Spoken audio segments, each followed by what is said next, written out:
Hello students, welcome to my platform. तो आज बात करेंगे क्लिपर सर्किट की।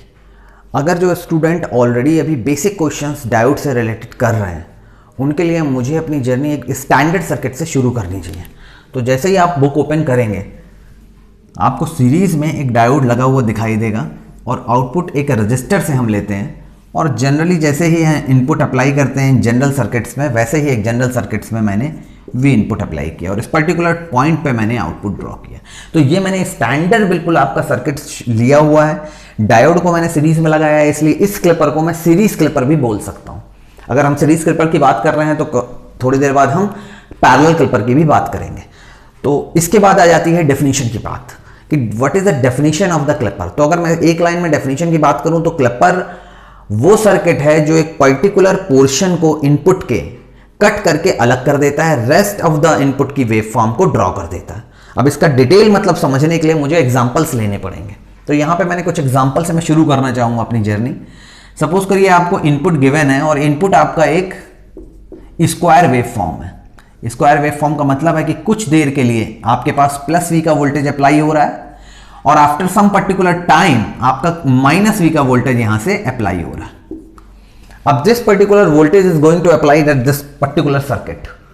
इस सर्किट पे जैसे ही ये वोल्टेज अप्लाई होगा उसके बाद आउटपुट का वोल्टेज मुझे क्या मिलने वाला है उसके बेसिस पे मैं डिसाइड करूंगा क्या ये मेरा क्लिपर सर्किट करेक्ट वर्क कर रहा है। तो ये मैंने आउटपुट ड्रॉ कर दिया है अपना, ये मेरा आउटपुट है। इसी तरह एग्जांपल के लिए मैं और भी वेव फॉर्म ले सकता हूं क्योंकि जरूरी तो नहीं है कि हमेशा स्क्वायर वेव फॉर्म हो। सपोज करिए आपके पास जो इनपुट की वेव फॉर्म है वो इनपुट की wave form triangular wave form. Is it possible? Yes, it is possible. तो मैंने यहां देखिए एक ट्रायंगुलर वेव फॉर्म भी बनाई हुई है। अब यहां पर बात करूंगा कि मैक्सिमम वोल्टेज कितना है, तो कैपिटल वी का मैंने मैक्सिमम वोल्टेज लिया है और माइनस वी का मिनिमम वोल्टेज लिया है। मतलब मैंने मैक्सिमम वोल्टेज दोनों का सेम रखा है, मिनिमम वोल्टेज सेम रखा है। उसके बेसिस पे मैं अपने आउटपुट को ड्रॉ करना चाहता हूं। ये दो अलग अलग आउटपुट के लिए, दो अलग अलग डिफरेंट इनपुट्स के लिए मैं अपने आउटपुट को ड्रॉ करूंगा। अब चलिए शुरुआत करते हैं कि अगर मैंने प्लस वी की बैटरी यहां पर अप्लाई कर दी है तो सर्किट किस तरह से कन्वर्ट होगा। तो यहां पर अगर मैंने प्लस वी की बैटरी अप्लाई की है तो ये पूरा का पूरा रब कर दूंगा मैं और यहां पर मैं प्लस और माइनस ऐसा बना दूंगा और यहां पर प्लस वी लिख दूंगा। एंड अगर यहां पर मैं प्लस माइनस लिखूं तो बेटर होगा। This is my plus and this is my minus. Capital V का voltage I am going to apply here. जब ये पॉजिटिव वोल्टेज पी टर्मिनल पे जाएगा तो क्या करेगा, इस डायोड को फॉरवर्ड बायस बना देगा because I have taken already the ideal diode this is condition. तो ये क्या करेगा, इसको एक शॉर्ट सर्किट बना देगा क्योंकि ये एक फॉरवर्ड बायस का डायोड बन जाएगा और फॉरवर्ड बायस ही मेरे लिए क्या है, मेरे लिए शॉर्ट सर्किट है और यही मेरे लिए ऑन है। जैसे कि मैंने प्रीवियस लेक्चर में बताया ये तीन की तीन टर्मिनोलॉजी मेरे लिए सेम है। तो क्या करने वाला हूं मैं, फॉरवर्ड बायस कर दिया तो ये एज इट इज ये इसको शॉर्ट सर्किट कर देगा और ऑन कर देगा। अब इस कंडीशन में अगर मैं आपसे आउटपुट पूछूं तो output will remain as it is, this my plus and this minus. और डिफरेंट अगर मैं पॉइंट बनाऊं तो this is my A point, this is my B point, this is my ground point. तो अगर मैं बात करूं Vi is apply between A and G and output I am taking between B and G। But यहां पर आपको एक condition समझ में आ रही होगी कि जब आपने शॉर्ट कर दिया है दिस पर्टिकुलर कंडीशन, आपकी जो VA की वैल्यू है वो क्या हो जाएगी, VB के बराबर हो जाएगी। जब VA की वैल्यू VB के बराबर हो गई तो आप ये लिख सकते हैं, यहां पर मैं लिख रहा हूं, देखिए V output is equal to what, VB minus VG। V input is what, VA minus VG। But VA और VB तो बराबर है, जब बराबर है तो आप क्या लिख सकते हैं, V output is equal to V input. तो ये कंडीशन हमें कब मिली, जब मैंने ये अपना पॉजिटिव वोल्टेज अप्लाई किया। तो यहां पर जब तक इसमें T1 टाइम का नाम दे देता हूं, यहां में T2 टाइम का ना, 0 से लेकर T1 टाइम तक आपको जो आउटपुट मिलने वाला है वो क्या मिलने वाला है, आपको एज इट इज इनपुट के बराबर मिलने वाला है। और इनपुट वोल्टेज क्या है हमारा, कैपिटल V। तो ये मेरा आउटपुट बन जाएगा इस सर्किट का। उसके बाद मैं बात कर लेता हूं, अगर मैं इस बैटरी को रिवर्स कर देता हूं, मैं उल्टा कर देता हूं इस बैटरी को, मैंने निगेटिव यहां पे अप्लाई कर दिया और पॉजिटिव यहां पे अप्लाई कर दिया। Same voltage I am going to apply plus V. क्या होने वाला है, ये माइनस है ये प्लस है, तो क्या करेगा, ये रिवर्स बायस बना देगा इसको। तो ये क्या करने वाला हूं, ये ओपन सर्किट हो जाएगा बिकॉज अब क्या हो गया है, ये रिवर्स बायस हो गया है डायोड। जब रिवर्स बायस हो जाएगा तो करंट की वैल्यू क्या होगी, 0 होगी। हमें पता है अगर हम नेटवर्क के स्टूडेंट हैं तो हमें मालूम है कि ओपन सर्किट में करंट नहीं जाता और जब यहां करंट नहीं है तो रजिस्टर में भी क्या करंट होगा, I इक्वल टू 0 मिलेगा मुझे। और रजिस्टर में अगर मुझे जीरो करंट मिला तो इसके अक्रॉस जो वोल्टेज होगा V output that must be equal to I multiplied by R होना चाहिए। तो आई तो हमारा जीरो है, इसलिए इस पर्टिकुलर केस में क्या हो जाएगा, मुझे आउटपुट जीरो मिल जाएगा। तो जैसे ही मैंने बैटरी को रिवर्स किया एग्जैक्टली मुझे आउटपुट क्या मिलने लगा, मुझे आउटपुट जीरो मिल गया। What is the conclusion? Conclusion क्या हुआ इसका? ये ऐसा कंक्लूजन हुआ इसका कि दिस पर्टिकुलर सर्किट जो अभी मैंने ड्रॉ किया था उसको मैं अपना सीरीज क्लिपर बोल रहा हूं, बिकॉज जैसे ही मैंने ये वेव फॉर्म अप्लाई किया इनपुट पे उसने इतने पोर्शन को तो आउटपुट में जाने दिया, but rest of the portion T1 से T2 तक जो भी वेव फॉर्म थी उसको कट करके अलग कर दिया और आपका आउटपुट क्या बना दिया, इतना वेव फॉर्म आपका बना दिया। ये मेरा T1 हो जाएगा और ये मेरा T2 हो जाएगा। तो ये बात एक कॉमन सी एकदम स्टैंडर्ड बात है जो एक सीरीज क्लिपर के बारे में एक स्टूडेंट को पता होनी चाहिए अगर वो स्टार्ट कर रहा है अपना क्लिपर। अब बात करता हूं कि ये सेम क्लिपर को मुझे इस वेव के लिए समझना है, ट्रायंगुलर वेव के लिए।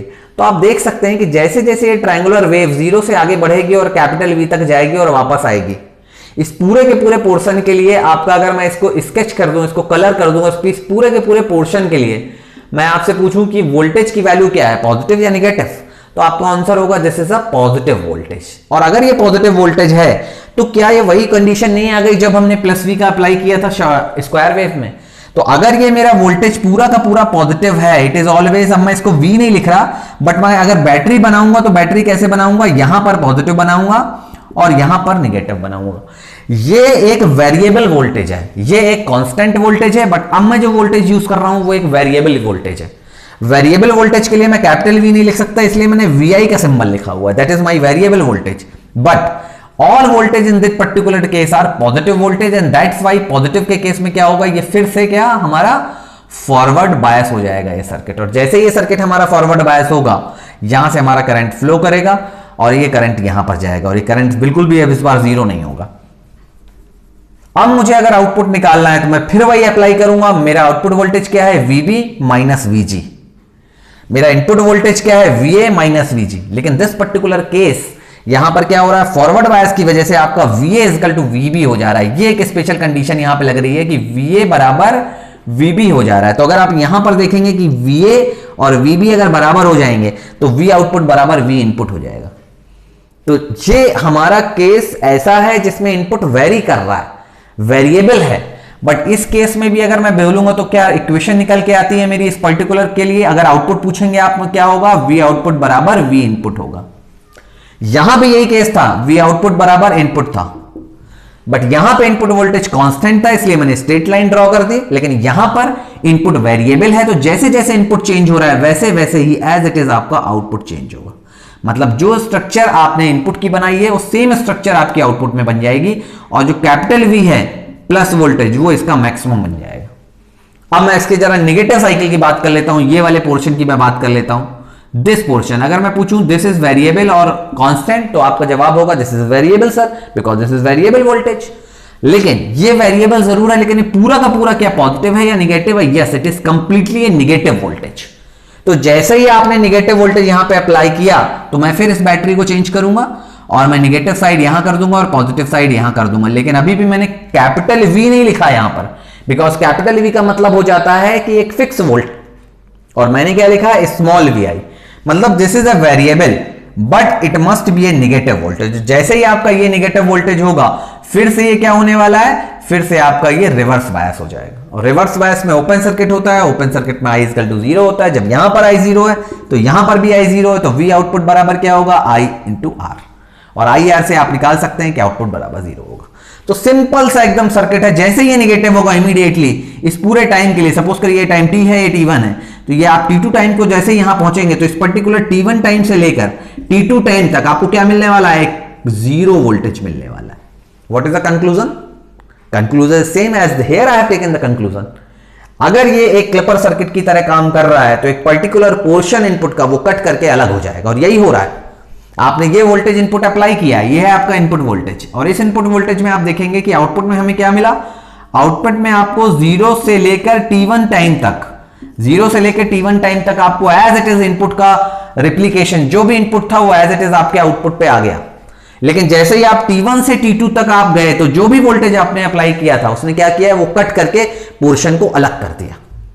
तो कोई भी ऐसा जनरल सर्किट जो किसी स्पेशल पर्टिकुलर पोर्शन को कट करके अलग कर रहा हो वो हमारा कहलाता है क्लिपर सर्किट।